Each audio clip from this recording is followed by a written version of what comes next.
start the meeting.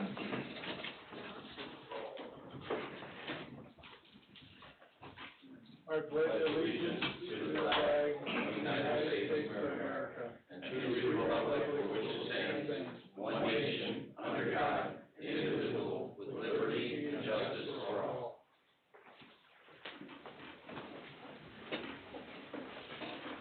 Roll call, please. James Olthoff. Present. Dave Villalobos. Present. Lester Capers. Present. Norman Fitch. Present. William Fisher. Here. Todd Wolfeney. Here. Carl Brittingham. Here. Nick Mager. Here. Ralph Miller. Present. Nick Recupedo. Here. David Austin. Present. Thank you. This time I'll ask for public comment.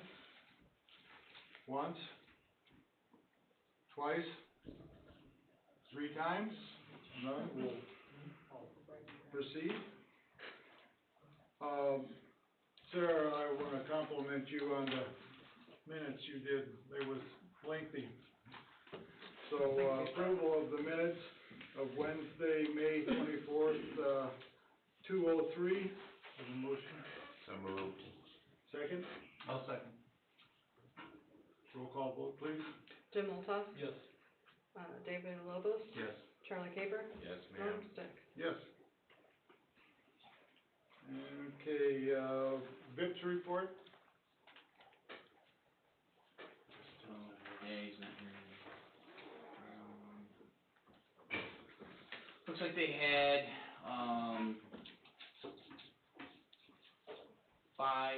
five details, last month. They had, 26 patrol hours, 13 hours in the details, 4 hours of training, 28 hours of miscellaneous for a total of 71 hours used. A couple of crossing guards, assisted in a motorcycle parade, and Memorial Day parade. Okay, thank you. Fire department communications? As of right now, we don't have any communications, that were into the department. But I do have a couple things to communicate. In a discussion with, the township trustee, Kevin Toth, who's in the house tonight, the fire department in the past always supported the food pantry in Cedar Lake Township Food Pantry for the most part, and then, also the food pantry on the east side. Project Love. What's it called? Project Love. Oh, yeah, Project Love, thank you, Bob. So, over the last few years, we stopped doing that for reasons of manpower issues and the Boy Scouts, and they kind of took over we did it together with them, but they kind of took over for us, and, I saw an advertisement on the trustees' site, they're in need again. So what our association has decided to do is partnership again with the trustee to do another food pantry or food drive. And also, our association is gonna make a financial donation to the, food pantry of $2,000. So, that's gonna start, it's being spearheaded by our, association board of directors, which I'm not on or part of, I'm the idea guy and go in there, try to get things going with them, and that's what they wanna do, so, this will be coming down pretty soon. They have to have a meeting to approve it all, but the board already approved it, so. I hope pretty you soon. consider Project Love too, because we're in need of food too. We're gonna start again, and I'm sure Kevin will reach out and help everybody as well. So, right now, the township is the one that we talked to, but yes, Bob, we will consider that as well, so.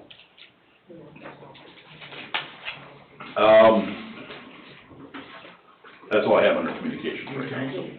Then we'll move to, 4 finances, purchase orders. Purchase orders. I just lost it.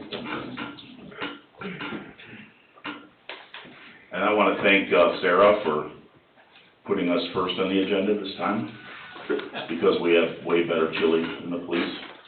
That was the deal, even though Bill admitted it. The purchase orders are in front of you, kind of a few.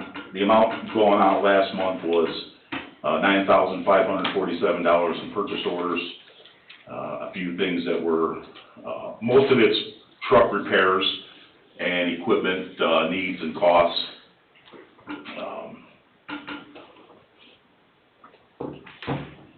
And then the grants, the, I have a question. Yes, sir. On the tumblers for the EMS week, was that for the employees, or did you pass them out, or what? Yes, Yes, it was. they were for the employees, yes.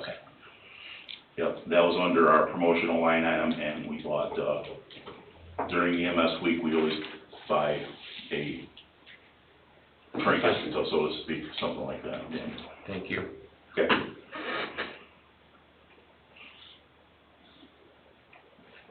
As far as the SAFER grant, we are, they've awarded one round of SAFER grant for, the SAFER grant is for personnel.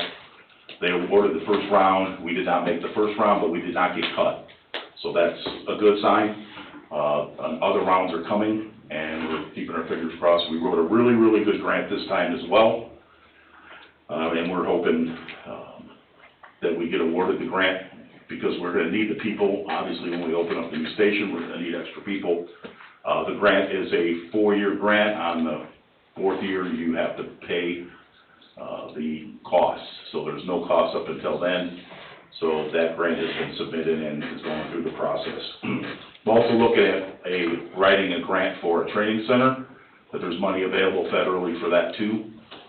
So we're looking at that really hard, and some preliminary paperwork has been started. So, if you have any questions about that, let me know. It's quite a costly center that can be used for police and fire, because it's basically a block building, and we could use it any way we needed to. You said it was a 100% funded. 100% funded grant, yeah, no match. That's the nice thing about it. It's tough to get that type of, to get a grant for that, but, and the one thing that, you get a little bit of an advantage if you use it regionally as well. So in the grant, it asks if you'll allow other departments to use it, and also if you allow the county to use it, and if also you allow the state of Indiana to use it, as far as fire service and use. So, of course we would if it'd help us get the grant. Obviously, we wanna train as many people as we can. But we do have one of them pretty close to us in Belleville, and it may hurt our chances, but we're gonna try. Doesn't hurt. Okay, then we'll go to, 4A, overtime. Our overtime is running hot, running high, due to the loss of a couple firefighters. That one of them went to work in the mill, the other one resigned, he is on the agenda tonight to accept his resignation. So our guys are working a lot of overtime to cover those shifts. We have replaced one of them with a new hire, Todd Conradi. He just got approved at the council meeting. We have another one that's going through the process right now, and this is not an additional, this is just replacements. So, that's where we're at with that right this moment. And we have one on administrative leave that we're also paying to cover for him.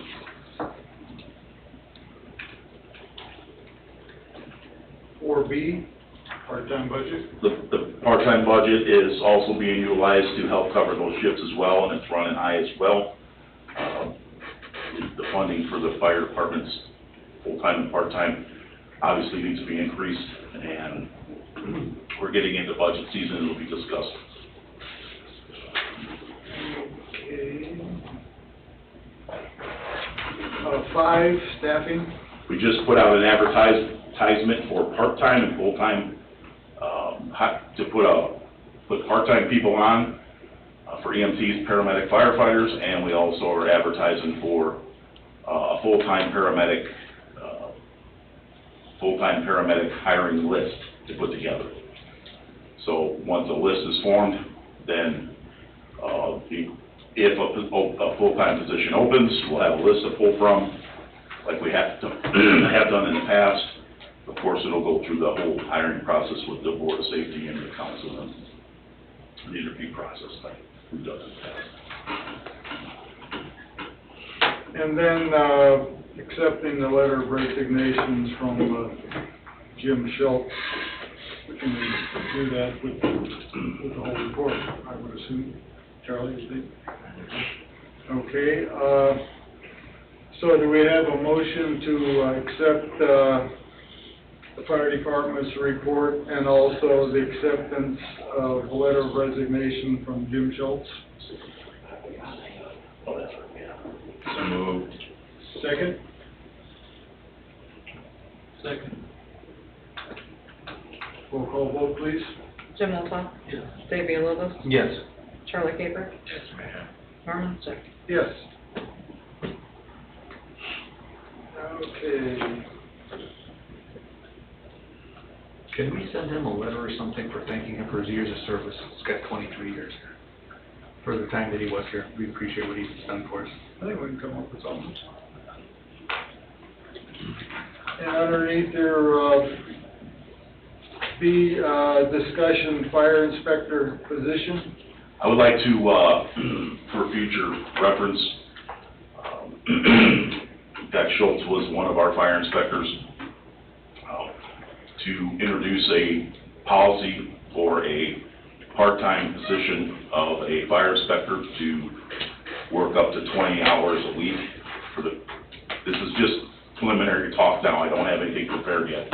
I just wanted to give the commission a heads up that I would like to start that process and, get it in the budget for next year, until we can discuss it and have it in the budgetary process. Right now, Chief Monger does all of our fire inspections as far as new construction's concerned, but it's the annual 280, I think, businesses that we inspect every single year that we're running behind on because of the fact that we running so many calls and being able to do it is difficult.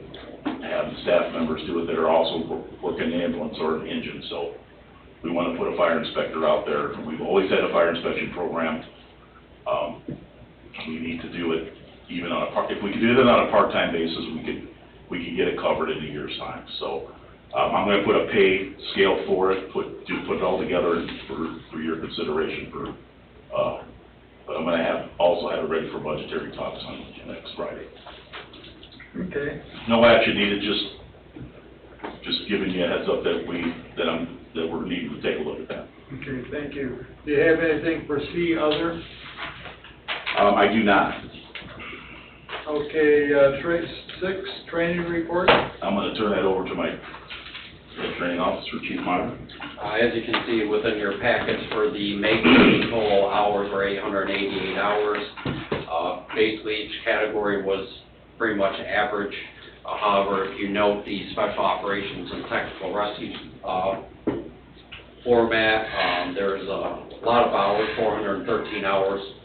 A big part of that was the Mavis dive training. A couple other divers got certified in different categories, as well as we had 2 firefighters get certified in rope rescue operations, which is like a 60-hour course. So that's why those numbers are quite a bit higher this time. And under the training report, I want to address something. I had a few people ask me why our training hours are so high, and I had a hard time answering it, simply because it's such a high priority for us. It's hard for me to imagine being able to answer it. And our department trains every single day. It's EMS, fire, rescue, dive, hazmat, you name it, we're training. The numbers are based upon every person that has, let's say they had 20 or 40 hours, and that's times 10 people. So that's why there's 400 hours of training that's listed. It's not one person that did 400 hours of training. It's a group of 10 people that did 400 hours of training collectively. So I know it seems like very large numbers, but it's over a group and how many hours that we train. And quite frankly, your department's only as good as it trains. And I would never want to see us be limited to the training that we could do based upon either budgetary issues or, popular opinions. Because it is very important that we maintain our certifications and we also, our people also stay advanced. I'll just say that training will go through your entire career, you'll be training every day. Yep. And, you'd rather make mistakes and have injuries on training than you would a fall. And when we're talking about training, I would like to commend your captain early for the training session she put together for UCAM, the University of Chicago Aeronautical Network helicopter. I attended that, it was really good, she did a good job with that, they did a good job with their training. We did, Monday night, we did a evening training for the volunteers, and then 2 trainings on Tuesday and Wednesday. At 2 o'clock, we utilized the school, the new administration building, because that's one of our landing zones, and we got school members involved, and also our police officers attended as well. So we had a joint training together. Amy did put the whole thing together, and she did a fantastic job. She always does. Every training she puts together is excellent. And it was very educational for everybody that was there, and everybody loved it. Unfortunately, they weren't able to fly because of the smoke in the air and all the other issues that we're having visibility-wise. They'll fly certain emergencies, but for training, they don't want to take the chance. But their staff was there and trained our personnel, and it was very, very good. But Jim, could you more of that put your training will mic be- down, because I couldn't hear you. More of that training will be coming, as we come. I know she sent an email out to the whole council and to the whole Board of Safety to attend as well. And it was nice to see we had some attendance there, so. And with the recent events of a helicopter crashing in our lake, you know, the more people we could educate on the helicopter safety around here, the better. Okay, we'll go to 7, equipment. We are gonna be in discussions on replacing our 1993 ambulance. And we have a meeting with the financial people on on Friday, 2 days from now, to discuss putting an ambulance out there for replacement. It's going to be, the services are talking anywhere between 18 and 24 months to get a new ambulance. So what we'd like to do is get the ambulances on a rotation, just like we have the squad cars on a rotation, to where you order them, and they take a long time to get in. It's like anything else now. Even the police cars are taking how long, Bill? You know, months. Yeah. A lot more, and ambulances are at a premium, and so are fire trucks. So it's taking a lot longer to get them, so, getting them done and getting them spec'd out and get them in the pipe, the sooner you can, the better, because 24 months is a long time to wait for an ambulance when, you know, you got ambulances that need to be replaced pretty quickly. In the meantime, we continue to repair our ambulances. We have one that's the oldest one that's getting a bunch of work done here shortly, simply because we thought that the timeline wasn't gonna be as long. But now that it is, we're gonna have to utilize that ambulance longer.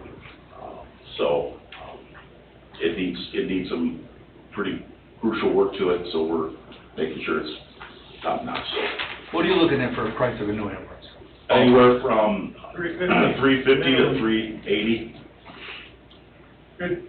To go along with what the chief said, Board of Safety is working in conjunction with finance. Yep. Committee, we've met once, and we're involved with that, and that's actually what the plan is Yep. buy one as soon as now, and then in 2 years, order another one. Right. So that's, everybody's on board. And we would, Go ahead. we're already working on next year's budget, Sure. and we've already been working to put the ambulance in for Right, next year. where the biggest thing Yeah. is that 2-year. What has to be considered strongly is another fire engine as well. The fire engine is a year out still, and once it's delivered, I would say that we should strongly consider ordering another one, because it's gonna be 24 to 36 months out. And the fire trucks that we have are very old, I need to be replaced, so. The township truck itself is our first new truck, and it's 2009, six. So it's already running quite a few years, and we run the wheels off of it. And it's, luckily, the township does help us maintain it when it comes to our major issues, which helps us drastically in our budget, but the town does agree to care and feed it in other manners as well, so, as the truck gets older, and the manufacturer that we bought it from doesn't exist anymore. American LaFrance went out of business, so the parts are starting to get harder and harder to get. So, but it's still a great truck, it runs great, it's a good truck, and it's, Okay, 7B, repair estimate? we are waiting for an estimate to come back on that ambulance. It's gonna be somewhere between $4,000 and $6,000 is what I'm guessing. 'Cause the rear doors we're also getting an estimate on the rear doors on our second out ambulance. We're having problems with the doors. Nick and I talked about that. Is there any possible way, are you planning on buying new doors or trying to have them repaired? They're custom made, so they're gonna have to be built due to, the welds were cracked when they pulled the panels off, and there was actually bends in the aluminum, because the framework wasn't, So it's toughest. having them taken apart and repaired is out of the question? They evaluated, they believe the best, thing to do is to structure them better and rebuild them. Replace them? Rebuild them? I'm sorry, replace them. But they build them themselves, because they're custom. You can't just go and say, Well, hey, I need a door. exactly, yeah, I was just wondering if, if they could take them apart and repair them. So, they didn't give you any idea on what the cost of replacing those two doors would be? 4,500, I think it was. It's not as bad as I thought it'd be. There's, paint work and body work, that's included, decals.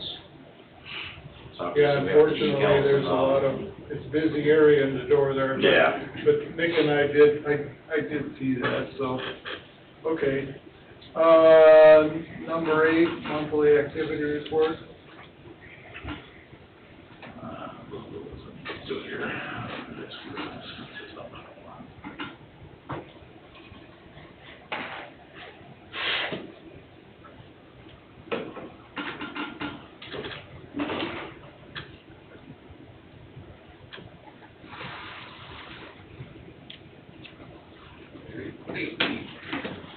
What is mine now? You gonna bail me out? Oh, okay, I'm sorry. Go ahead and read it, Nick, since you're. total instance for some reason I wanna come up. month of May is 130 incidents, 133 were EMS, 27 fire-related incidents, 9 PI accidents, incidents by area breakdown, 133 within the town of Cedar Lake, 28 within the unincorporated Hanover Township with 9 mutual aid. Total incidents, overlapping incidents for the month of May were 32% of the time. Breakdown, unless you want me to read it, there's also breakdown by day of the week, time of day, as attached in the report. As of May 31st, the total for the year was at 774, we're almost, I think we're over 900 now, currently. One thing I want you to notice is the overlapping calls, which means that when the first call comes in, 30% of the time, we get another call on top of it, which depletes our staff. So 30% of that time, there's a chance that third call comes in, which is another percentage, we'll have to mutual aid it or rely on the volunteers that are few and far between. And that means longer response time, is that what you're saying? Longer response times, yeah. It's a problem, it's not a problem, it is a problem, but it's, every community has it, we can't have 10 ambulances, we can't afford that, so, we staff 2, and, we use mutual aid for any calls after that, so. And that's what everybody else does, and that's why we have made this group that we have and the mutual assignments that we have, so, or agreements. Okay, number 9, Lexipol policy updates. We have three of them that are, ready, but I didn't send them tonight because we have two that we're finishing, I wanna do all 5 of them together. We're actually making 2 more, policies, one's for, the hiring process is for one of them, so. So, and they're a work in progress, because we're working with, other people to try to get some data and stuff like that, so.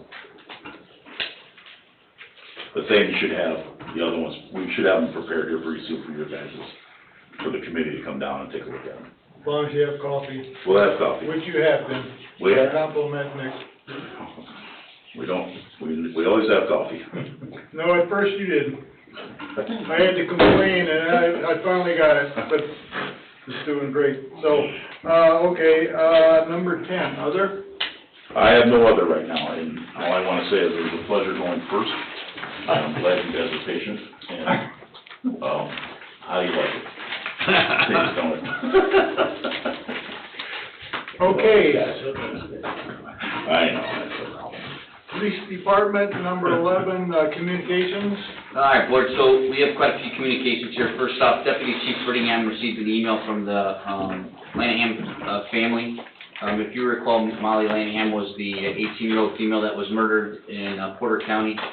Deputy Chief Brittingham was one of the investigators that assisted and helped, was one of the main, I'll say he was the main investigator, helped solve that crime.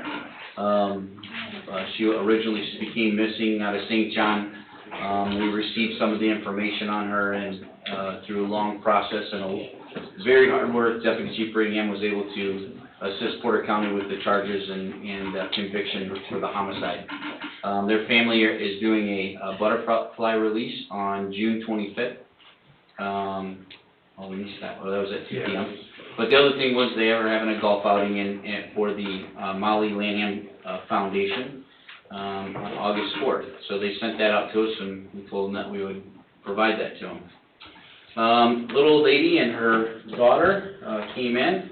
I'm going to make sure I say the last name right, because it's not spelled any way that it looks. Yniguez, Y-N-I-G-U-E-Z. The Yniguez family came in and gave us a thank you card. Their husband had suffered some medical problems with them, had been called several times. Well, the police went and assisted, or lifts, and she gave us a donation as well as brought us food. So we're always happy with that. It was very nice of her. And a nice card, a thank you card. It says, "Men and women in blue, your service has not gone unnoticed. Cedar Lake is blessed to have a police department that we have. May you all be held in the palm of God's hands. Thank you and respect always the family of the Yniguez. Did I say that right, Sarah? I think so. I received a telephone call from a gentleman by the name of John Christopher out of DeMont. John is a veteran that is handicapped and in a motorized chair. Apparently he was driving down a road in DeMont and hit a pothole and flipped over onto the ground. Well, as he stated, many vehicles passed him. Officer Corbin, going home, saw him on the side of the road, got out, helped him back to his chair, got him back on the road moving, and then proceeded on his way. Officer Corbin never called me or said anything about it, just did his duty as a fellow citizen of America and a good police officer. So Mr. Christopher called me and wanted to thank us for that. He really appreciated it, especially since many vehicles were driving past him and not helping him out. We got a letter from Stacy Govia. Govia, is that right? Stacy is the CEO, I guess you would call it, for Protecting Canine Heroes. That was the fundraiser that we had, or that open house fundraiser that she had on June 11th. In attendance was myself, Sarah, Tom, her husband Tom, Carl, my wife, Tracy, Ben, and Johnny were all there. Did I miss anybody? There's 22 dogs. Vips, oh, I'm sorry, Vips were there with their trucks. We had the SWAT truck there. It was a very good turnout, even though it rained or was windy pretty much the entire time. Dustin was there too. Oh, and I'm sorry, Officer Corbin was there. So we got a nice thank you, was it, posting on, Facebook from her. So we wanted to let you guys know, she was very thankful for that. As you can recall, Stacy is the one that donated the funds to purchase our police dog. So it was nice to introduce the public to Johnny, for the first time. Received a letter from the fire chief in Schererville.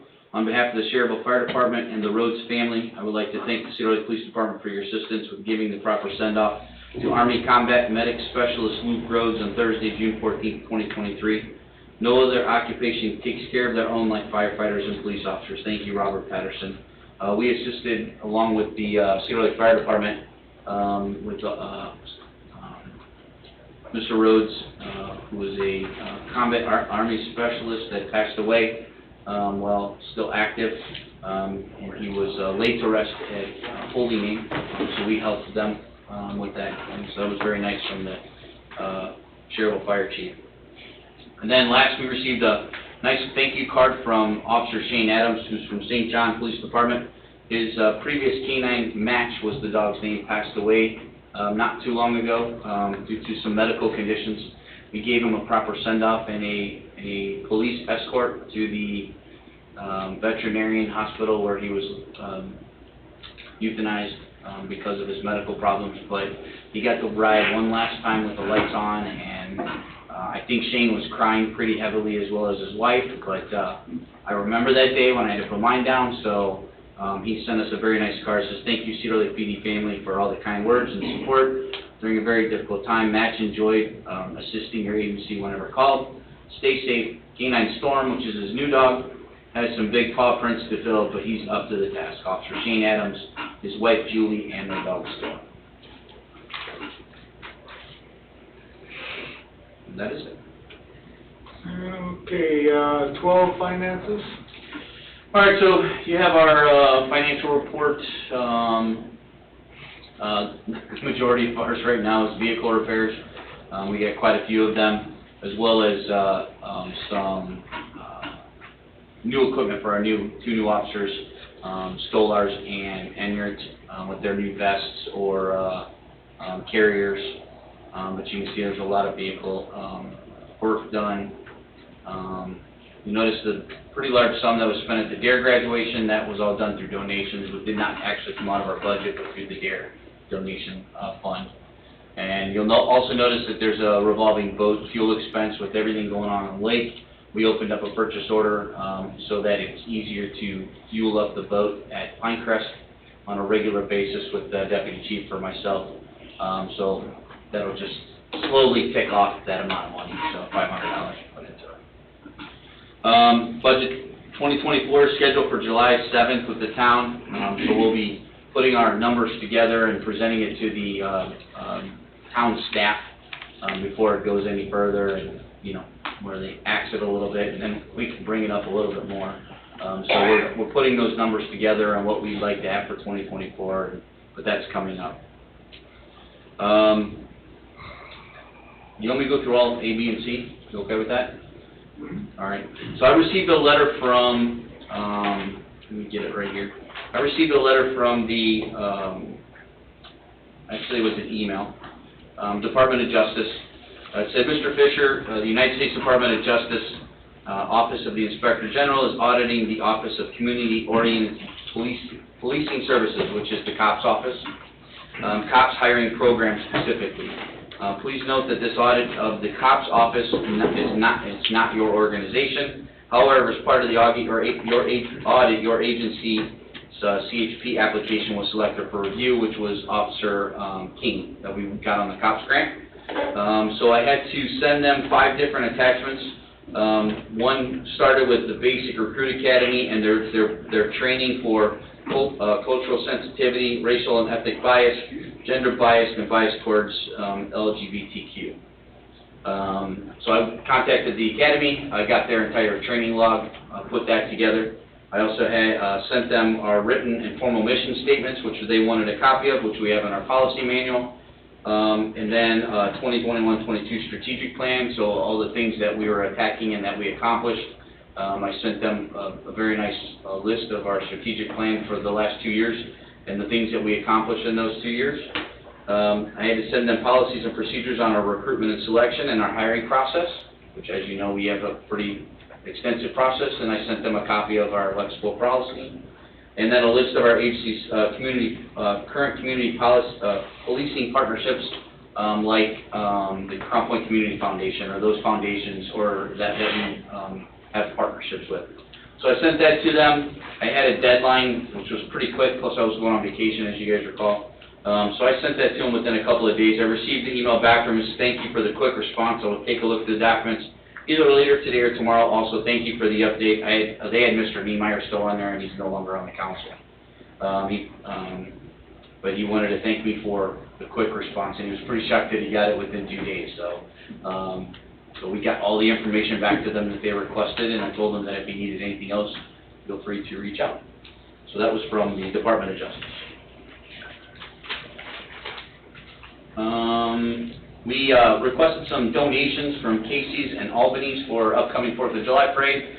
Casey sent us two $50 gift cards for a total of $100. And then Albany's donated 800 candy bags, or four cases of Albany's candy that we're going to throw out to the kiddies for the 4th of July parade with Summerfest. So we're looking for it, as long as I can keep the officers from eating it, because it's really good candy. Under lock and key, I hope. It's in Sarah's office, so yes. That's not protected.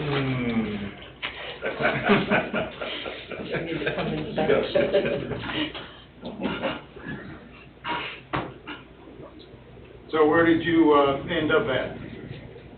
13, staffing. Okay, training report. Well, staffing, we're good. Everybody's moving along. I don't think we have any staffing issues right now. Let's keep it that way. The good Lord keep us going moving in that direction. For the monthly training report, you got a copy of our training report. As you can see, we've had quite a few training. SFST refresher course, which is for units 61 to 45, student instructor. So in order to be involved in any of, or some of the grants, you have to be certified in SFSTs, which is standard field sobriety testing for DUI cases, but you have to be certified in it by state. We did some we started the policy review as recommended by the town attorney. We have 12 officers completed in those 3 specific areas of policy. Actually, I take that back. That came from Mr. Villalobos as well. We have 12 officers that have gone through each one of those policies with our training coordinator, and he thinks he will have the rest of the department done in the next 2 weeks. He's also taking those specific 3 policies. We're creating a PowerPoint presentation that will be uploaded to our police one, and will be annual training on those specific policies to ensure that those that are highlighted by the state are continued to be highlighted on an annual basis with our officers. To go with that, we did just recently receive an update from the LETB, which is the Law Enforcement Training Board. Similar to the pursuit policy, the use of force policy, we got another one for physical tactics training. It does not take effect till January of 2024, so I'm anticipating an update in our Lexipol policy in it. But it has some mandatory physical tactics training that we have to do. There's specific 14 categories. So we're getting some answers from the attorney at the academy still, that our local training board is going to be making sure we understand everything. So we just got it yesterday. So that training would be here or at the academy? We will be doing it here. We have a certified physical tactics instructor with Sergeant Miller, and he is very current. He just got it a couple of years ago. So some of those that have been PT instructors for extended period of time may have to go back for a refresher course on some added required classes, like ground fighting and things of that nature. There's actually 14 specific areas that the academy wants. So we'll get those out to you once we get the Lexipol update, so you can see what the LETB wants and what Lexipol's recommendation. We'll have our meeting, because we also actually got 5 requested updates from Lexipol, so we'll have to meet with you guys anyways, to go over those new 5 updates. But it's just a heads up more than anything that we got this coming. President. We should embrace what Bill and the department are doing. This is exactly what we talked about when we initiated this monitoring and vigilance and training, scheduling, following it up and monitoring it. And this is also what is contemplated by town insurance carrier, by the state statute that amended and adjusted, and by the training facilities that Bill and the department personnel follow and utilize. So this is exactly what we should be seeing and what should be occurring. Looks like other places have implemented the process, if you will, into their monitoring and vigilance. Yep. And so this is good. This is really good. Canine update, Johnny's doing pretty good. He's still continuing to train. Officer Tomko is doing, pretty much he's training with him every day, but he's doing specific training with him at least twice a week with 2 different training organizations. If he's got a heavy crew, then he goes to that training for the 4-hour sessions and then comes back to the road. If he's off, I've given him authorization to go to those training classes to further his advancement. So he just gets some comp time for it, and then we'll burn it up relatively quickly so he doesn't burn up or it doesn't accumulate too much. So is this, is that the people that he's training with, is it like area? Yeah, remember the Hobart one that you and I talked about? So he's going with them. Okay. They meet at different locations, Mack Center, Hobart. I think most recently they went to Maryville. But they meet at different locations for different specific tasks, whether it's narcotic searching, suspect searching, things of that nature. So I think that's good that he's involved with that. How old is this dog? Pardon, sir? How old is the dog? 18 months. And he's taken to this training real well? Oh, yeah. He's absorbing it? Yeah, yeah. Wonderful. Thank you. You wanna get involved with your dog? Okay. We have that Lexapol update on letter C. Where, oh, that was the same. I already gave that information. I apologize. We're on 15. 15. Yes, sir. Equipment, so we got our 4 new squads are currently at PDS, ready to be upfitted. Last time that I talked to the general manager there, he was hoping to get the first car in by the 1st of July. So we could potentially see one by the end of next week, maybe the week after. Just depends whether they get all the equipment in, and you know, there's a lot of parts delays out there, so.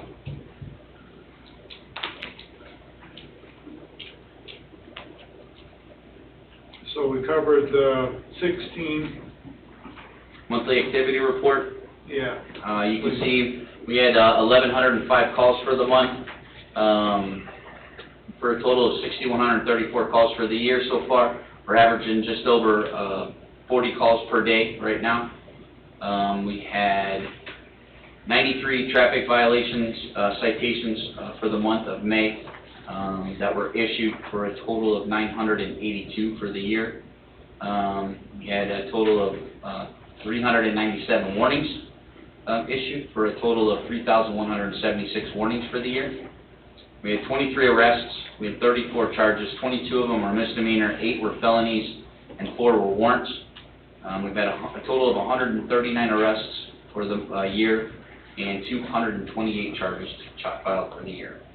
You can see our ordinance on the next line, issued 53 ordinance warnings in the month of May. We have a total of 261 issued. And then we had 66 citations issued in the month of May for a total of 265 for the year. You can see our traffic stop analysis that we started producing for you guys to show you that they have increased. For the month of May, it went down drastically, but as I stated, our number 1 traffic guy was in canine school, so that really reduced the number of traffic stops. But we had quite a few officers on vacation as well, so that really reduces the amount of traffic stops. But we still made 435 traffic stops in the month of May.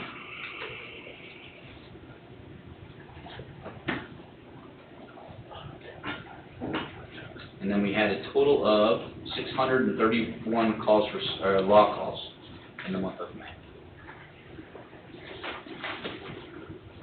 Any questions on those? No, okay, then 17. You ready for this? You ready for these? All right, so it's actually pretty easy. We did meet with our, policy, what do we call you guys, the team? Our policy team, with, Mr. Villalobos and Mr. Stick. Subcommittee. Subcommittee, that's right, said the wrong words. Ultimately, it comes down to, we had one brand-new policy, which was our wellness policy that we've been talking about, for quite some time. This is a brand-new policy and incorporates, our, EAP program. It incorporates, wellness for the officers, fitness for duty, incorporates our chaplains. But the other two, policy 305 and 1130, line of deaths and officer-involved shootings, those also had sections of them that brought the wellness into them, okay? They both did have a few updates within them, most of them pronoun updates, and then a few, minor updates within them, but no real meat policy changes. But the biggest one was the wellness policy that we created, which is policy 1131. And it's doing very well. This, details out critical incident stress debriefings, peer support, our peer support leader, which is Sergeant Miller, and the employee assistance program, refers to, training, how to, get some reporting in, things of that nature. So we have 3 total policies there. We also have policy 1120, did I miss anything, Sarah? Policy 1123 and 327, those are very simple updates. All we're doing is allowing beards, so we had to change the policy to allow those beards, within those. 1123 is for us, and policy 327 is for the VIPs.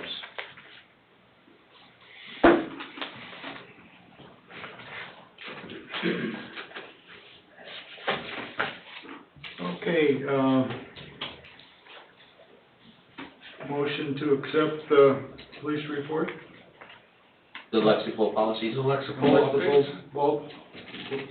Yeah, no. Actually, we've got one box for, am I not looking at that right? Just for 17. Yeah, for 17, correct.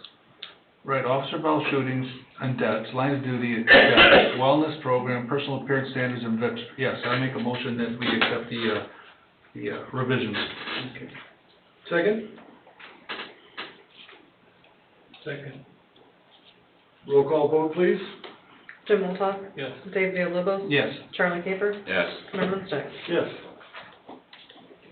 Thank you for that. Okay, I will say this, that I was not too, excited about the, subcommittee, but I think it works out pretty good. We get some good conversation in there and really get to talk about the policies in depth, so. And how they benefit the officers. Yeah, I do appreciate you guys being there and taking your time out to come in. And maybe a little coffee would be appreciated. there's always coffee for you. I've never seen it.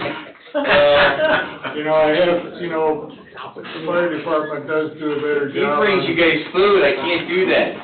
All right, So what happens to all the food that you guys get? I have growing police officers. Comment. Sometimes, that's correct, yes. Okay, That's why they have the wellness policy. one question. Yes, sir. We've talked a couple of times over the last year about officer evaluations. Where are you with that? We completed them January 1st. They're in the personnel files. Would you guys like to see them and review them? It would've been nice if you'd have told us. Oh, when you guys recommended it, I told you that we would do them, and we Well, you put them in did. the personnel file. Yeah, we did them. It's just like the light bulb come on that we forgot to talk about. Yeah, it's in policy now. We'll be doing them in So you- October of every year. So you actually said you did a different policy with different, you created a different evaluation thing with different supervisors, isn't that how you said you? Well, do when something? we first did it, we were having a scheduling change, so the current supervisors did the officers that they were with, but the schedule is about to change, so they'll get reevaluated this year by the new current supervisor. All right, In reviewing that policy, I noticed it says it will be done at least 2 times a year. Are you doing that? The The policy? officer evaluations, Yes. I'm not, but we can review that and double check that. I did not see the twice a year, I thought it was once a year, so I will I will correct that or approach you guys to see if that needs to be done annually or or twice a year. Okay, we're at, 18A. Geminis MOU, I can't give you this yet because we're still waiting if the school's going to accept it. You talked We about have that. presented it to the school and, the new, what's his official title? Phil, Musco. I think he's Assistant. the assistant superintendent, correct? Yeah. But he's also the, Director of Curriculum. curriculum, thank you. We presented it all to him, he was pretty excited about it. We had the, lady that, runs the Geminis program for the Too Good for Drugs with us, presenting it to him. He was pretty excited, but he needed some detailed information that she got to him. And he was presenting it to the school board, to move forward with it. So we haven't got an official, hey, we're good to go from the school board yet. So once we do, I'll come back to you guys hopefully next month, so that you guys can write a letter of recommendation to the town council to approve it. So what are we doing with MacArthur School? Are they? As of right now, I've had conversations, so Crown Point's in a unique scenario. Their superintendent is adamant to have every student within the Crown Point school taught exact same way and exact same topics. So when I presented this to them, that we were no longer gonna be pushing the DARE program, we were going to be doing this new program, which is nearly identical. They were concerned that the superintendent wouldn't like that. So, I had conversation with our former chief, who's the director of security out there, and I talked to the DARE instructor for Crown Point schools, and he is willing to teach DARE still at Crown Point since that's what's required. So, because we won't have a DARE instructor, and I don't have the staff to have two people up at the same time teaching it, so. Thank you. Okay, so then, we'll move on to, Do we need to table this, or? Yeah, we'll have to table it till next one. then we'll move on to the next, Access to Care pilot program. So in the, audience here, we have Mr. Diekman, and we have the correct, MOU this time, which is my fault, I apologize. Mr. Diekman, if you'd like to step up to the microphone. He is on vacation, so we are very lucky to have him here today.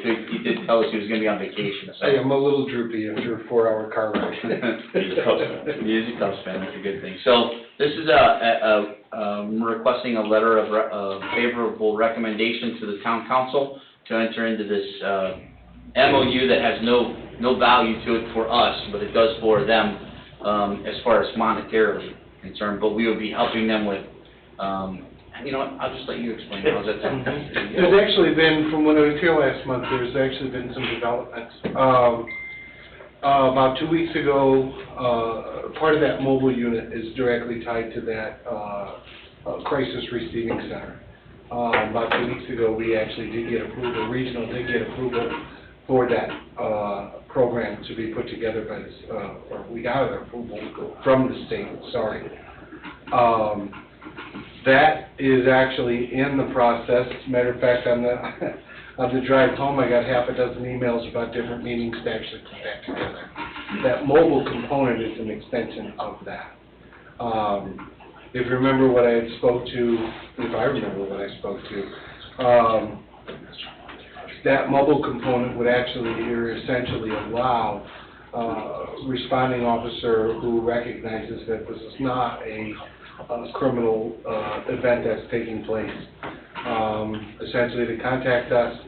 We would send out a small clinical team, likely 2 people, allowing the officer to clear the scene.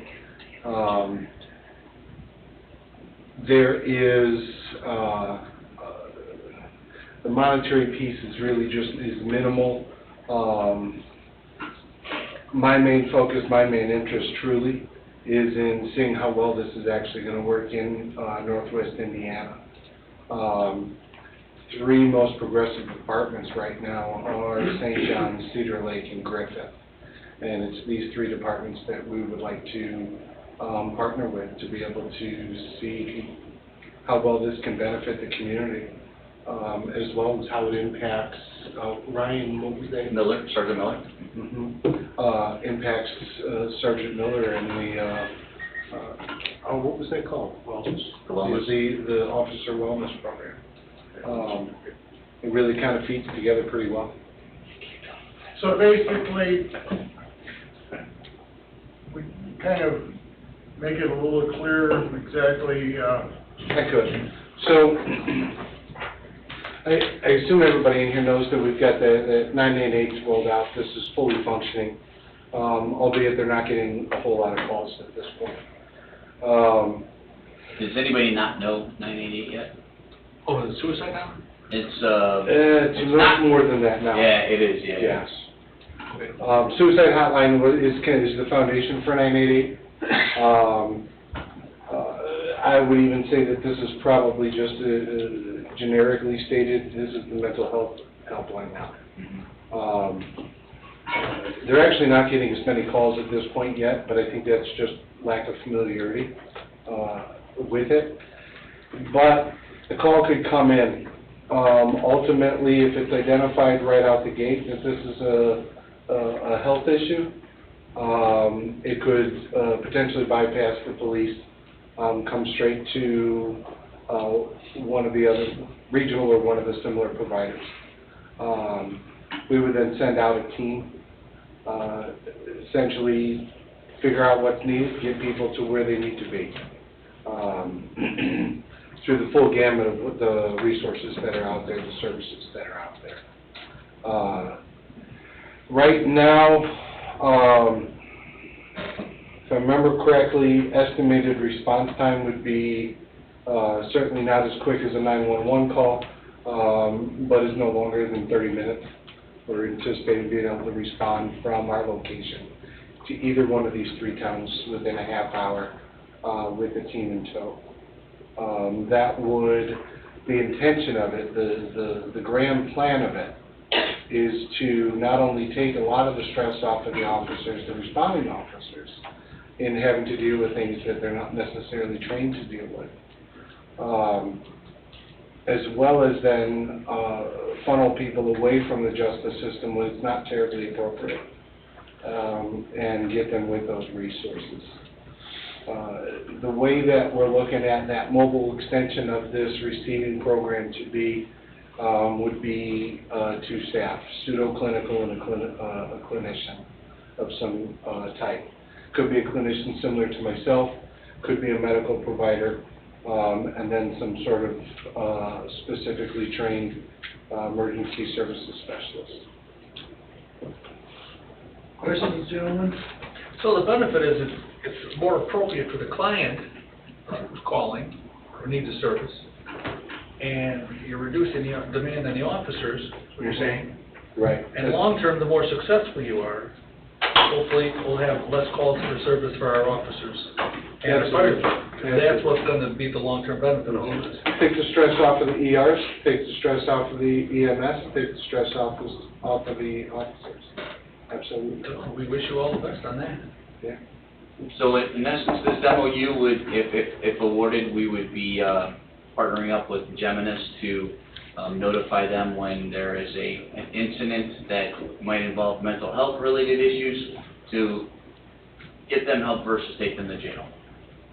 I think I can't make it more vanilla than that, right? That's about as, that's about as. Hopefully we'll get training out of it first, which would be our biggest goal, so our officers know when to and how to call or who to call. But it really works all around our wellness program as well that we've been working towards, and our social worker for next year that we want to hire within the department to work, team up with Geminis on this. Mm-hmm. It really blends pretty well in a number of different things. What he's already mentioned, I think last time we had just finished the training the first 13 officers in CIT, Critical Incident Team, in Lake County, and one spotter from Porter County. I say that because she wasn't on the class list, but yet she showed up. Did really, really well, and apparently the rumor is the chief said, I know you're not supposed to be there, but you're going. We do that from time to time. rough idea of when this ball is really gonna start rolling, this is really very preliminary. That receiving unit is, if everything goes as planned, that receiving unit should be in full swing by the end of the year. And the mobile unit will be directly into, shortly after. So what we're looking for you is a letter of recommendation to forward to the town council, to enter into this MOU with them. If you agree to that and agree to the letter, then I will forward the MOU to Attorney Austin, so that when I talked to Mr. Salatas at our last month, he would like to put it on the July meeting, because the MOU is really short, it's only a page and a half long. It's only us agreeing that we will help them and give them the, contact them when there's. So you answered my question, you're on board with this? Oh, yes, sir. So I'll make that motion to, send a letter for favorable recommendation for this MOU. Second? Second? Roll call vote, please. Jim Olsop? Yes. Dave Villalobos? Yes. Charlie Caper? Yes, ma'am. Norm Stick? Yes. Thank Thank you, So our- gentlemen. Our Okay, council well, thank meeting you. is on the 18th. I will email you to make sure we're good to go on it. Okay, number 19, that's, the board of safety. This is, in reference to, this is amending a favorable recommendation, for approval of Pro Team Tactical Performance. At the Wednesday, March 22nd, 2023, Cedar Lake Board of Public Safety meeting, the board discussed correspondence received from town manager Salatas regarding recommendations that the police department and fire department use Pro Team Tactical Performance in lieu of working well going forward for any services they provide that are needed. The Cedar Lake Board of Safety made a motion of 5-0, sending a favorable recommendation to the Cedar Lake Town Council to approve the use of Pro Team Tactical Performance. And then, the reason this all went on, we was looking for a different provider, and it ends up that Pro Team is more of a physical therapy orientated base than they're like a full medical facility. So, so then, once this was discovered, we, are dealing with it. At the Wednesday, June 28, 2023, Cedar Lake Board of Public Safety meeting, the board discussed the process and protocol regarding workmen's compensations, doctor's assessments, physical therapy, and documentation. The board made the motion to amend their previous, and this is a letter that we're gonna send to the town council. I'm a little ahead of myself, but this is what basically it all boils down to.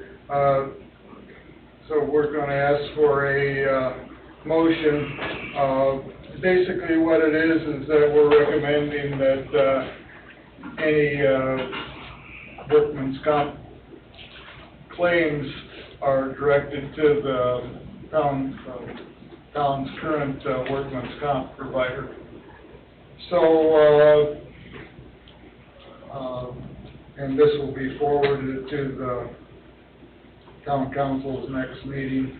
And we're in no way saying anything bad about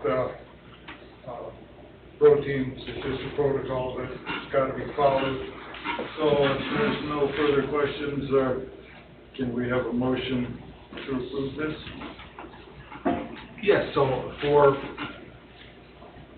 workman comp issues, we're referring to workman comp. Correct. Okay, yes, I'll make that motion. Second? Roll call vote, please. Jim Olsop? Yes. Dave Villalobos? Yes. Charlie Caper? Yes, ma'am. Norm Stick? Yes. I'll sign it, it'll be waiting for you, Sarah, here, thank you for doing this. Okay, 20, legal reports from the town attorney. First item, the reconstruction team I'm working on, I expect a substantive report to you in July.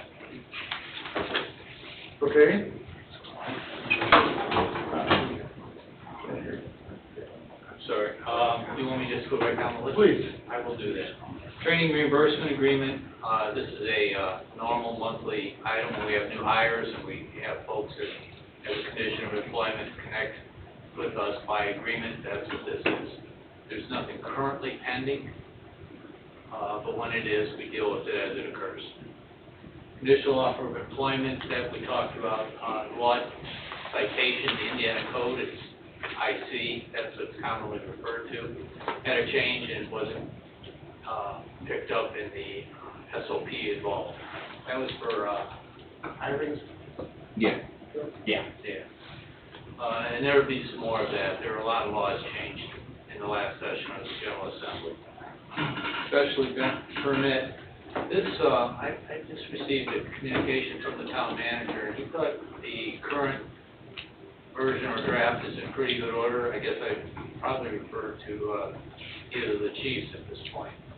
That's what I understood from last. I think it's scheduled for the next council meeting. Okay, I think so. okay.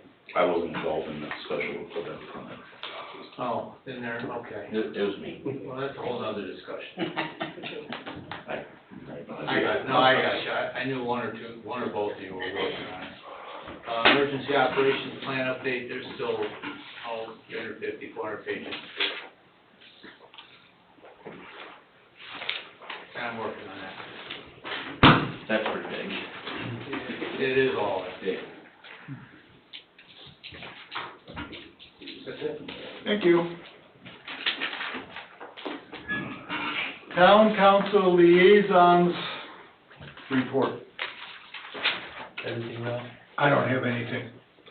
I got nothing for you, Mr. Chairman. Thank you. Do we have anything, on the replacement of our vacant spot? What's happening, where we at with that, any status on that? We accepted the resignation at our last meeting, and it's in the process of being worked on. Okay. Oh, you're speaking of the fire department side? No. Oh, okay, oh. Josh's replacement. Okay, I got you. Josh's All right, I'm sorry. replacement. Yeah. Sorry about that. Okay, thank you. Gentlemen on this side, new building update. We just had our meeting and, it's in the process, so they're slowly moving forward. Okay, do we have any other? I want a clarification on the workman's comp, the motion that was made in reference to workman's comp. So what you're saying is, We rescinded our recommendation. okay, And our recommendation is to follow the town's current workman's. so Commissioner Villalobos' motion was to work with workman's comp, Correct. not working well. Well, our recommendation is to follow the town's current workman's comp provider's policy. And the town's workers' compensation protocol. Okay, that's what I wanted to make sure there was a clarification. We didn't, We wanted to make sure We didn't that mess if someone up. injured on duty saw a medical doctor first before sent to physical therapy. Because apparently what happened with this pro team is just physical therapy. And their recommendations, are fine, but we'd like to have them go through that, workman's comp protocol, see that medical doctor first for the referral. okay, that's all right. So, before I adjourn, Attorney Austin, would you like to meet with, the safety board and the fire department after the meeting and executive meeting? I would hope we could do that. Okay. So we would excuse everybody after the meeting, but, the fire department and the council, if you please. So we're going to public comment? Yep, public comment. Yep, okay, public comment. Once? Okay. Good afternoon, evening, whatever. I'm Kevin Tolton, the Hanover Township trustee. First of all, I just wanted to thank Todd and the fire department for their donation and the offer to hold the food drive for us. Our pantry has been depleting very quickly, so that will definitely help, believe me. We've spent, probably in the last year and a half, I've gone through probably about $12,000 just in purchasing alone. We did get some grants for that, but we're running out, and the grants are getting less and less, so thank you for that. I would just like to add a little bit, you're talking about our fire truck and stuff that you guys have and all that, and I just want you guys to know we are moving forward. In fact, I did just apply for a fire levy increase. We were allowed to, the state had a special thing to allow us to apply for the increase, which we haven't been able to do for a long time. We were granted that levy increase, so we are gonna have a lot more funds available now that we didn't have before, so we'll be talking about that.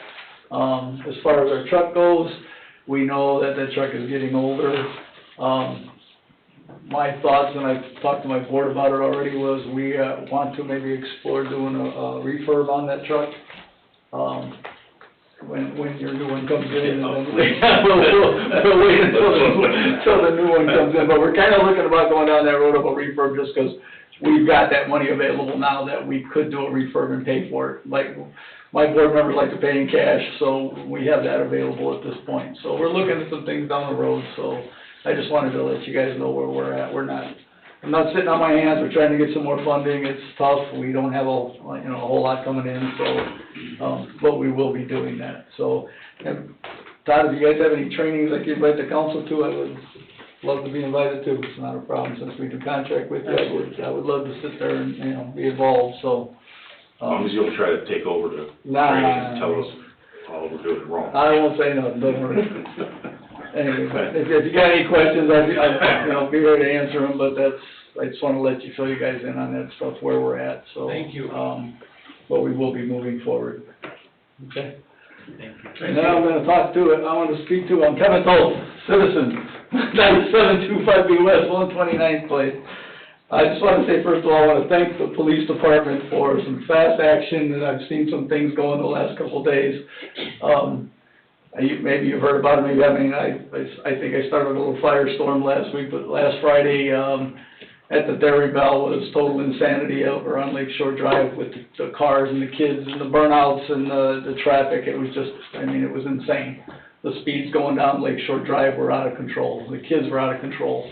I had a group of people that were at the Dairy Bell. We sat there with our grandkids and stuff for a while, and it was scary, believe it or not. The way it was over there with those kids burning out, cutting across the street.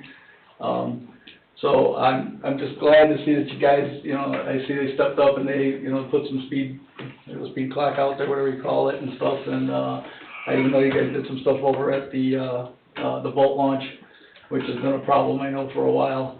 And, please keep it up, because it has been a problem, it continues.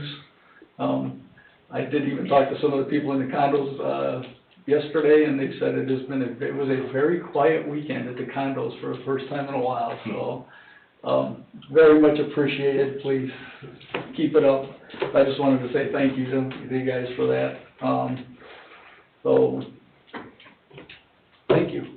Thank you for your comment. Mr. Chairman, Kevin, in your capacity as trustee, could you tell us what your levy relief was?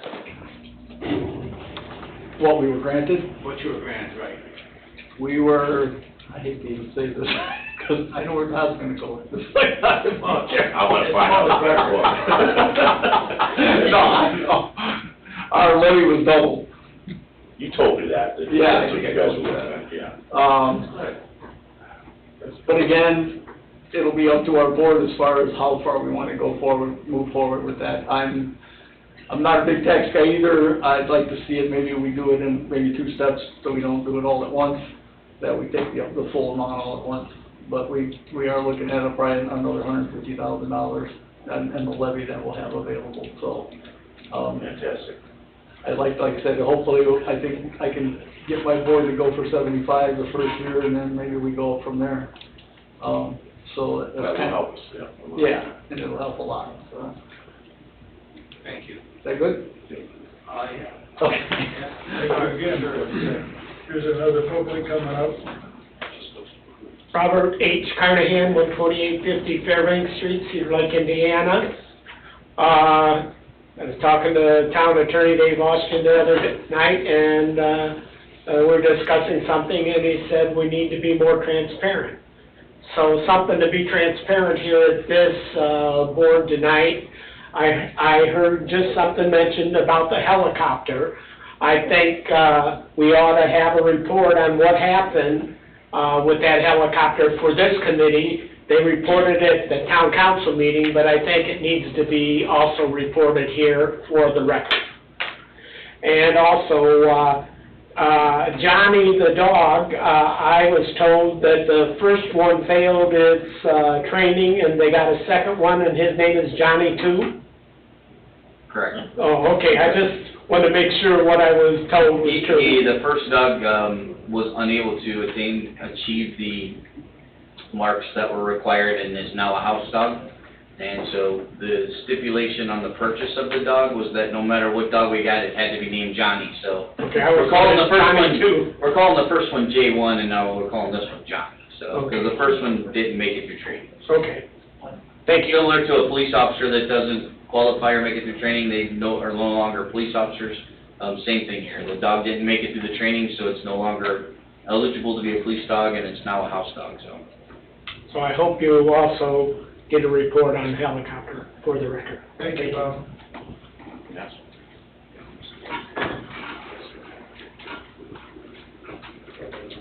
Mary Jo Dixon, 8711 West 132nd Place. I drive up and down 41 a lot, and I'm just concerned for the police officers, and I might have the wrong vehicle with those new SUVs. There's not enough lights on them. There's no top light, and I just don't think it's safe for them to be pulling over 41 with all the traffic, and you really can't see that car. You know, you're going fast, and that's just my opinion. Maybe there's a packet that needs to be bought or something, but I've noticed it 4 times down 41, and it's, you know, like further where it's going a little, you know, where you go faster, like 45, you come up and then there's all of a sudden a police car there. There's not really a lot of lights like we're used to. Maybe I'm just being old-fashioned, I don't know. But I'm worried about the safety for the police officers. Because I just don't think you just come up on it and there's a cop car and, you know, he's outside or she's outside. So I just want to bring that to your attention. It's just mine.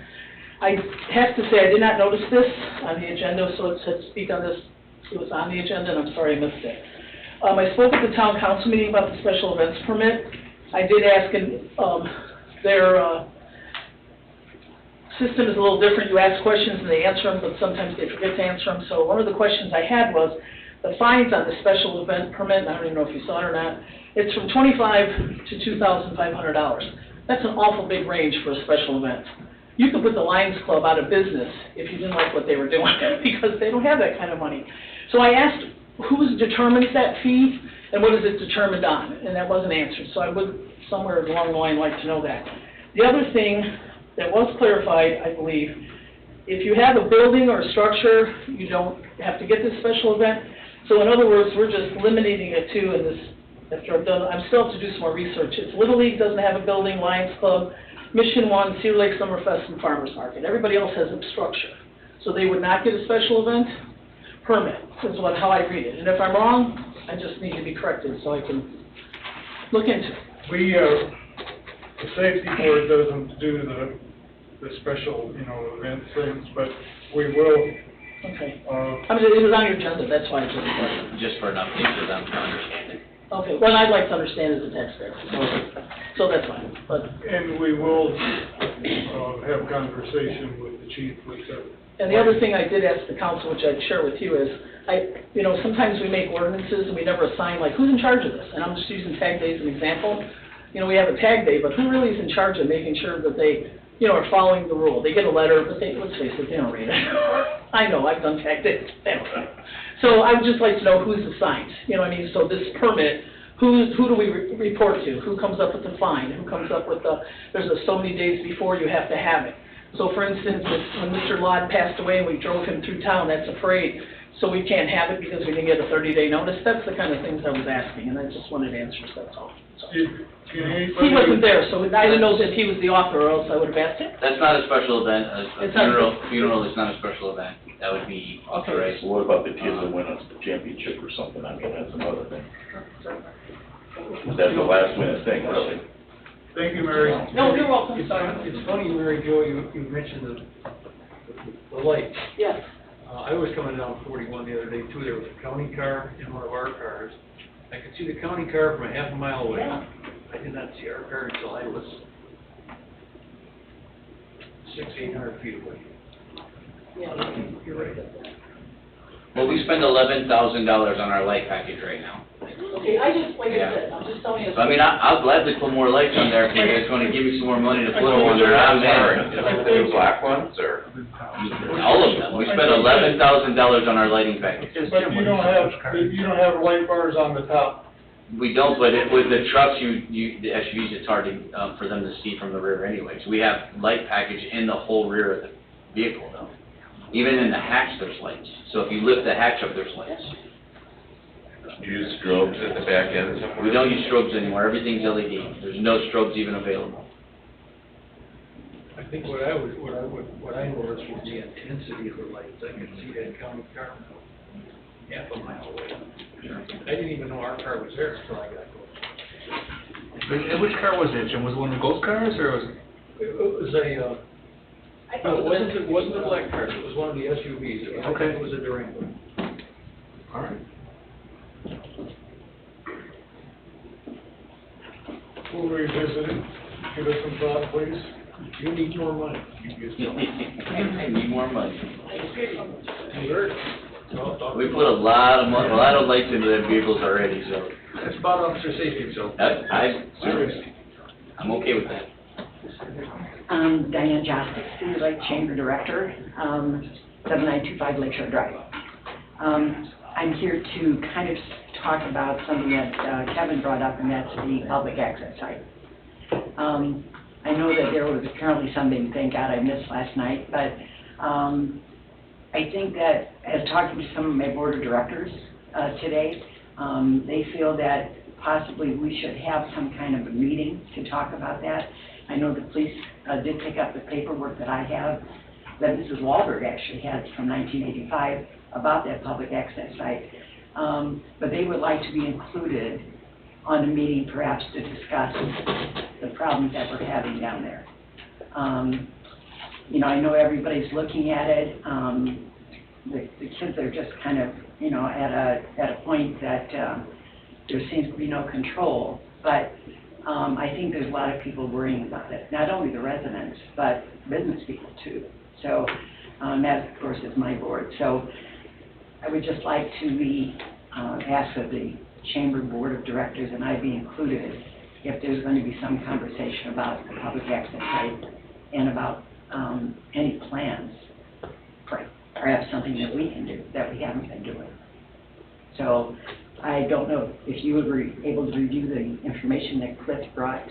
Actually, Cliff's going through the contracts right now to understand it, the contract between the Town of Cedar Lake, the Department of Natural Resources, and the property itself, because we're trying to correct any problems there. And the Department of Natural Resources is also doing it. Yesterday, they went in there, and the DNR officer felt that there was too many vehicles there, so he kicked everybody out. At 9 o'clock, closed it down, said, nope, everybody's got to go. I'll be honest with you, the one thing that's coming up is no loitering after a certain time for anyone. Well, you and I have talked about this, and I have to tell you that I was very concerned because we have a lot of fishermen, a lot of families that are down there. But once we've seen what has happened this summer, how aggressive the kids were, the fact they were aggressive to a police officer, maybe it is time to just close it at a certain point. I know it's going to upset a lot of people, but I don't know that there's any way to control the kids. And, you know, years ago, when my boys were younger, Mom would have been and Dad would have been involved. This time, I don't know that there's that backup. So part of the issue that we get, though, is when there is issues, we don't get notified of it, right? We don't get 911 calls. I get a call from Diane, maybe on Monday or Tuesday, that they had an issue on Saturday. I know that you said that you were gonna reach out to those that were having the issues and let them know to call 911 when they're having a problem. I've told them for 3 years. Right. For 3 summers. So I've I've asked had, them. I don't know, what, 3 or 4 conversations with you and Bob over this issue, and we never get notified of it. My officers are assigned to extra patrol on that. They are going through the parking lots. DNR is helping us out going through the parking lots. But when they see the police car, they don't act a fool. As soon as we leave, then they start acting a fool. So we don't have that ability to sit there all the time. I don't have enough personnel. And I certainly am not gonna be down there at night, because, maybe 20 years ago, yes, not anymore. And I tried the approach of a mother, of a grandmother, didn't work. So, other than using my Sicilian hand, you know, I just, it has to be a law enforcement person, it can't just be a lay person. So how far does your security cameras look, are they any value? Do they see that? They do actually go to the ramp, but when it's dark, you don't necessarily see the person. Okay. You know, you'll catch something, and they've got the ability to look at that camera too. So, but fine detail, not so much. Thanks. We can reach them, yeah, we can see the camera. Yeah. Cliff installed them. Yes, he installed them. So, you know, they certainly are some value, but just controlling the parking lot, I actually was getting called, if I didn't mention this to the chief, that I got a call from somebody that fishes down there and said, well, you're not doing anything to protect your parking lot. Well, we can't stop the kids from doing those burnouts. And while a parent might think it's funny, and it's only a little burnout, it's not funny, and it's totally wrecking the pavement. Right. So, you know, there again, we're not knowledgeable about the intricacies of the law, whether it's about the burnouts or how they pull out in places, but now that I know that there is something to do with that, you know, all you have to do is look at the pavement around the building and the street. So, you know it's going on, and it's going on every night. So, so anyway, I would just like that, if you're gonna have a plan, if you would like to include us, we certainly would appreciate it, because, I know Dave has been in the office after, I think it was last summer, when we had these kids, you know, talking about virgins in the car. We don't want anything like that to happen. Well, when they're talking and saying certain things, obviously the Constitution protects their freedom of speech, right? If it's bothering others, then we can try to do something about that. If they're laying patches on the ground and doing stuff like that, we can do something. But unfortunately, most of those times they're infractionable offenses and we need to witness them. But like I told you guys on the phone, if they're just being annoying to someone else, that doesn't necessarily preclude them from being able to be there. So our issue is flat out whether we should allow loitering there at all. Fishing is different, just so you know, okay? But that's what we're looking at right now, is just flat out loitering issues. If we should close the parking lot down with DNR at nighttime and not allow any loitering there anymore. Well, I'm certainly in agreement. It's just that, like I said, I just think we have to have a definite plan. We're looking at it. Unfortunately, it takes time. It's not something that we could just do overnight, because the parking lot itself is actually the property of the Department of Natural Resources. Your building is actually is owned by the town and is leased to you all. So we're just making sure that all our ducks in a row, that we can present something or come up with an idea. We had a conversation today with DNR. DNR is actually approaching their, what's their division called? Yeah, there's a division with them, within them, to flat out say, hey, this is our property, we're gonna post no loitering after a certain hour. And that means everybody. I did call DNR a month ago, and they told me to call 911 if we had something going on. Because we can't do anything most of the time unless we actually get called when it's happening. We can't do anything 2 days later, right? No, but that's when I find out. And of course, I'm relaying to them, I wasn't there. I didn't see what happened. So you're getting it second or third hand, and then it becomes Chinese telephone. And it gets difficult. I mean, we do have video there so that if we need to utilize that, we can utilize that, but it's still an infractionable offense that we need to be able to prove to the judge that this was the driver, that this is what the driver did, and we witnessed what had happened. We gotta be able to do all that, and we can't do that if we're not notified, because we're running traffic at Dairy Bell, or we're running traffic at 145th and Morris that I get complaints about, or we're running traffic up on 133rd and Paris that I get complaints about. I just don't have the personnel to have someone sitting there watching the people that are in that parking lot every single night. You know, if they're not doing something, they're supposed to go over there. I know that Officer King's been over there many times, and we'll just sit in the parking lot. When they see the squad car, they don't act a fool. No. You know, we've had some incidents where officers took people to jail. you know? So, we try the best that we can, but we just don't have the personnel to stop it unless we flat out put no loitering. Well, I don't think Diane's saying any blame on you. No. You did catch. No, I know, and You she's caught the frustrated. paintballer that's, paintball to the side of the building. I mean, you guys did a great job on that. And there was another incident where you caught the guy. It's just, we just don't know what direction to go with the chamber. And, like you say, if it needs to be no loitering, then That's fine. the avenue that we're looking at right now, is the no loitering, because we don't have any other ability to correct those that are, what's taking place, just hanging out. That's part of the problem, right? All these kids hang out, and that in of itself is No no problem. issue, I have right? no problem. But as they hang out, then they start antagonizing each other or doing certain things, and then this one's leaving, and, hey, I'm gonna get out of here and go home, and then he takes off and lays a patch on the ground.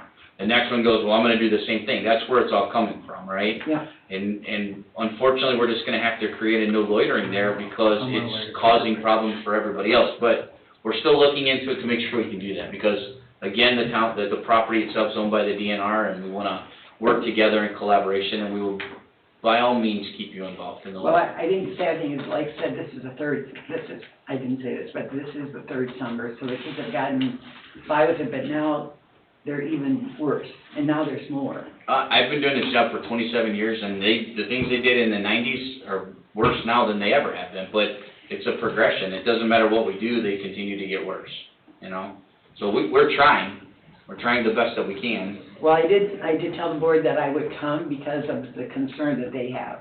And I think the concern that they feel the chamber's not doing anything. Some of the fishermen feel that I'm not doing anything, I am not That's a not police true. officer. Well, that's not true. You and I have had many conversations. Absolutely. So, If I could, hopefully I'll get rid of the cane, but by the time I want to go out and shake it, and I feel like I feel like I'm one of my little Italian aunts that would, like this.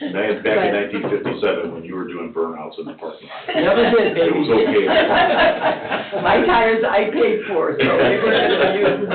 Thank you. I appreciate you listening, and, as I say, we'll be waiting to see what happens. Thank you. Okay, I'll start at, public comment number 2. Public comment third time. No public comments, motion to adjourn. I'll make a motion, we adjourn. Second. All those in favor? Aye. We missed you. Thank you.